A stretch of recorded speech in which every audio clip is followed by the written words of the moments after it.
Hello কলিজার বন্ধুরা, আমি তোমাদের সাদিয়া আপু চলে এসেছি নতুন একটি গল্প নিয়ে। আজকের এই গল্পটি শুনলে তোমাদের রক্ত জমে যাবে। তোমরা স্থির হয়ে বসে থাকতে পারবে না। তাই গল্পটি শোনার আগে কানে হেডফোন দিয়ে নাও। আর এরকম মজার গল্প পেতে আমার চ্যানেলটি সাবস্ক্রাইব করে রাখো। আমার বাবা একজন অবসরপ্রাপ্ত সরকারি কর্মকর্তা। দিল্লিতে থাকি, যদিও আমরা বাঙালি। বাবার চাকরিসূত্রে এখানে থাকা। আমার দাদাও এখানে একটা চাকরি করে। আমার দাদার নাম হৃদয়। আমার বিয়ে হয়েছিল, কিন্তু সংসারটা বেশিদিন টেকেনি। এখন আমি বাবা, মা আর দাদাকে নিয়ে একটা ফ্ল্যাটে থাকি। দীপঙ্কর চাকরিসূত্রে দিল্লিতে থাকে, একটা প্রাইভেট অফিসে চাকরি করে। দেখতে হ্যান্ডসাম। আমাদের ফ্ল্যাটের উল্টো দিকের ফ্ল্যাটেই থাকে দীপঙ্কর। ওর সাথে আমাদের ফ্যামিলির খুব ভালো সম্পর্ক। ছেলেটাও ভালো। একবার দীপাবলির দিন ও প্রথমবার আমাকে দেখে। তারপর কখনো লিফটে, কখনো ছাদে, কয়েকবার আমাদের দেখা হয়। এভাবেই ওর আর আমার সম্পর্ক গড়ে ওঠে। তো একদিন ওর বাবা মা ঘুরতে আসে। তখন ওর মায়ের সাথে আমার ভালো সম্পর্ক গড়ে ওঠে। দীপঙ্করের মা যেদিন কলকাতা ফিরে গেলেন, সেদিন আন্টি আমাকে বলে গেলেন, আমার ছেলেটা একা থাকে, তুমি একটু লক্ষ্য রেখো মা গি। আমি বললাম, মাসিমা, আমি দারুণ খেয়াল রাখব। আপনি কোনো চিন্তা করবেন না গি। দীপঙ্কর বলে উঠল, মা, আমি নিজের খেয়াল নিজেই রাখতে পারব গো। আন্টি আর কথা না বাড়িয়ে বললেন, ঠিক আছে তুনু, আমরা আসছি বলে চলে গেলেন। এরপর থেকে ওর সাথে আমার সম্পর্কটা আরও গভীর হয়। ওনারা চলে যাবার পর প্রায় রাতে আমি ওকে খাবার দিয়ে আসতাম। ওর নাকি সেটা মোটেই ভালো লাগত না। একদিন রাতে আমি ওকে আমাদের বাসায় খেতে বললাম। ও রাজি হয়ে গেল। রাতে ও আমাদের বাসায় চলে এলো। আমরা খাওয়া দাওয়া শুরু করলাম। খাবার সময় হৃদয়, মানে আমার দাদা, বলল, দীপঙ্কর, তোমার একটা হেল্প চাই। দীপঙ্কর বলল, বলুন, কি হেল্প করতে পারি? এবার হৃদয় বলল, তেমন কিছু নয়। তনুর অফিস এখান থেকে অনেক দূরে পড়ে, তাই ও কাজটা ছেড়ে দিয়েছে।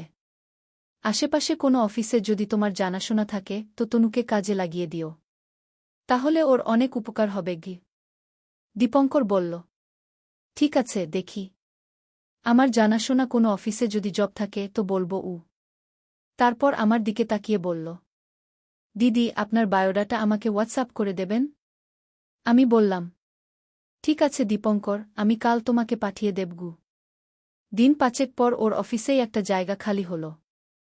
তাই ও হেডের সাথে কথা বলে আমাকে ওর অফিসে কাজে লাগিয়ে দিল। আসল ব্যাপারটা হলো, আমি ওর অফিসে যে জয়েন করলাম তা আগের বেতনের প্রায় দ্বিগুণ। কয়েকদিন ডিউটি করার পর আমি প্রায়ই ওর সাথে গাড়িতে অফিসে যেতাম। তো আমাদের মধ্যে একটা বন্ধুত্বের সম্পর্ক গড়ে উঠল। এর মাঝে একদিন আমাদের বাসায় কিছু গেস্ট আসায় আমি আর দাদা ওর ফ্ল্যাটে থাকার ব্যবস্থা করলাম। একদিন সকালে দীপঙ্কর অফিস চলে গেল, কিন্তু আমি অফিসে গেলাম না। দাদা অফিসে গেল। দুপুরে আমি বাথরুমের দরজা খুলে স্নান করছিলাম। বাথরুমে দরজা লাগাইনি, কারণ ফ্ল্যাটের দরজা লক করাই ছিল। কিন্তু দীপঙ্কর অফিস থেকে ফিরে ওর চাবি দিয়ে ফ্ল্যাটের দরজা খুলে ঘরে ঢুকল। ঢুকেই আমাকে দেখতে পেল। ওর চোখ ছানাবড়া হয়ে গেল। ও একটু ইতস্তত করে ঘরে চলে গেল। আর আমিও হতবাক হয়ে বাথরুমের দরজা বন্ধ করে দিলাম। দীপঙ্করের মনে হয় আমার রূপ দেখে পুরো গরম হয়ে গিয়েছিল, তাই ঘরে গিয়ে চুপচাপ বসে রইল। আমি স্নান করে চলে গেলাম। ফ্ল্যাটের দরজা সেলফ ছিল, তাই ওকে আর ডাকলাম না। রাতের খাবারের পর আগের দিনের মতো আমি আর দাদা ওর ফ্ল্যাটে শুতে গেলাম। পাশের ঘরে শুয়ে পড়লাম। সকালে আমার আত্মীয়রা চলে গেল। আমি রোজকার মতো ওর সাথে অফিসে যাবার জন্য ওর গাড়িতে বসলাম। গাড়ি চলতে শুরু করতেই আমি বললাম, সরি। ও বলল, কিসের জন্য? আমি বললাম, কাল বুঝতে পারিনি যে তুমি চলে আসবে।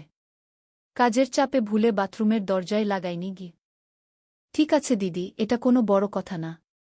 তুমি কি ভাবছ আমি কিন্তু সেটা বুঝতে পারছি। দীপঙ্কর, আমি কিছুই ভাবিনি। Just leave it. তখন আমি কিছুটা নরমাল হয়ে বললাম, প্লিজ কাউকে বলো না জেন। তাহলে আমি মুখ দেখাতে পারব না। পারব না? কাকে কি বলবো? এখন তো এগুলো কমন হয়ে গেছে। আমি না বোঝার ভান করে বললাম, মানে? দীপঙ্কর হাসল, বয়ফ্রেন্ড গার্লফ্রেন্ডের মধ্যে এগুলো তো রোজই হয়, তাই এটা নিয়ে ভাবার কিছুই নেই। আর আমি কিছুই দেখিনি। আমি একটু দুষ্টুমি করে বললাম, তোমার কি কোনো গার্লফ্রেন্ড আছে? সে হঠাৎ গার্লফ্রেন্ডের কথা জিজ্ঞাসা করায় একটু চমকে গেল। না, কেন? তুমি তো খুব হ্যান্ডসাম, ভালো মাইনের চাকরিও করো, তাই তোমার গার্লফ্রেন্ড থাকাটা স্বাভাবিক। দীপঙ্কর হাসল। আগে ছিল, কলেজে পড়ার সময়। আমি বললাম, আচ্ছা, শুধুই গার্লফ্রেন্ড নাকি অন্য কিছু? সে একটু ভেবে বলল, অন্য কিছু মানে? আমি যেন না বোঝার ভান করলাম, মানে খুব স্বাভাবিক, পার্কে ওকে নিয়ে ঘুরেছ? দীপঙ্কর একটু হেসে বলল, শুধু পার্কে নয়, তার চেয়েও বেশি কিছু হয়েছিল। ও, তাহলে তো তোমার মেয়েদের সম্পর্কে ভালো এক্সপেরিয়েন্স আছে। সে মুচকি হেসে বলল, তা বলতে পারো, কিন্তু গত 2 বছর ধরে আর কিছুই নেই। এরপর আমি বিভিন্নভাবে ওকে সিগন্যাল দিতাম, কিন্তু বুঝতে পেরেছে কিনা জানি না। তবে এখন নিয়মিত আমাদের বাসায় খাওয়া দাওয়া করত। কিছুদিন কেটে গেল। দীপঙ্কর আমার ঘরে যেতে একটু ইতস্তত বোধ করত, কিন্তু এখন আর কোনো দ্বিধা ছিল না।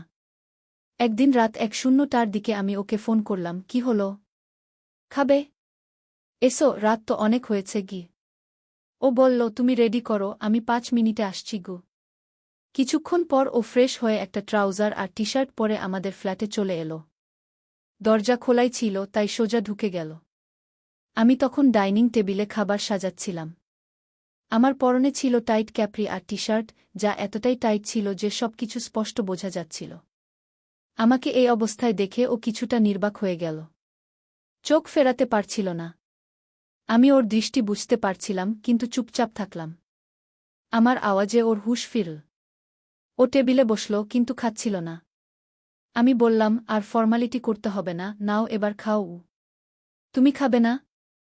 আমিও নিচ্ছি, তুমি শুরু করো। আমি খেতে খেতে ওর দিকে তাকিয়ে মুচকি হাসলাম।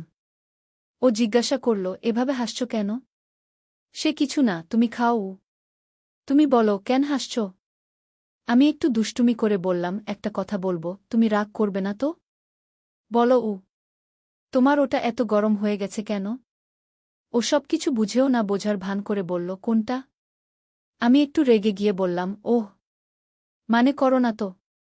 তুমি সব জানো আমি কোনটার কথা বলছি গি। ও একটু অবাক হলেও বুঝে গিয়েছিল, আগুন দুদিকেই লেগেছে। খাওয়া শেষ হলে ও হাত ধুতে ধুতে একদম সরাসরি বলল, আমার ওটা তোমাকে দেখে গরম হয়েছে গি। আমি টেবিল পরিষ্কার করতে করতে বললাম, আমাকে দেখে মানে? কাল তোমাকে গোসল করতে দেখে রেগে গেছে গি। আমি হেসে বললাম, আচ্ছা তাই নাকি? তাহলে তো রাগ ভাঙাতে হবে। ও আমার দিকে তাকাল, তাহলে তুমি রাগ ভাঙাবে? আমি একটু এগিয়ে গিয়ে বললাম, যখন কেউ রাগ করে, তখন তো তাকে মানাতেই হয়, তা না হলে কেমন হয় বলো? ও কিছু বলার আগেই আমি ওর কাছাকাছি গিয়ে ওকে আলতো করে জড়িয়ে ধরলাম। ও আমাকে শক্ত করে আঁকড়ে ধরল। আমি বললাম, এখানে না, চলো তোমার রুমে গু। ও একটু চুপ থেকে বলল, ঠিক আছে ই। আমি বললাম, তুমি যাও, আমি একটু পরে আসছি, দরজাটা খুলে রাখবে। ওর ফ্ল্যাটে গিয়ে দরজা খোলা রেখে অপেক্ষা করতে লাগল। একটু পর আমি সেখানে পৌঁছালাম। ও একটু দ্বিধা না করে আমাকে কোলে তুলে খাটে শুইয়ে দিল। আমি হাসলাম, এত তাড়াহুড়ো কিসের? সকাল অবধি তো সময় আছে। ও একটু থেমে বলল, তুমি কি আমাকে ভালোবাসো? আমি ওর চোখে চোখ রেখে বললাম, লাভ ইউ দীপঙ্কর। আমি তোমাকে চাই। আমিও তো মানুষ, আমারও তো চাহিদা আছে। তুমি আমাকে ফিরিয়ে দিও না। ও মুচকি হেসে বলল, ঠিক আছে দিদি, আমি তোমাকে ফিরিয়ে দেব না। কিন্তু আমাদের মধ্যে শুধু খেলার সম্পর্ক থাকবে গি। আমি বললাম, আজ থেকে শুধু তোমার। যখনই একান্ত সময় পাব, আমি শুধু তোমার হতে চাইব। আমি তোমাকে যেদিন প্রথম দেখেছি সেদিন থেকেই তোমার কাছে আসতে চেয়েছি, কিন্তু সাহস হয়নি। আমি তোমাকে অনেক সিগন্যাল দিয়েছি, তুমিও।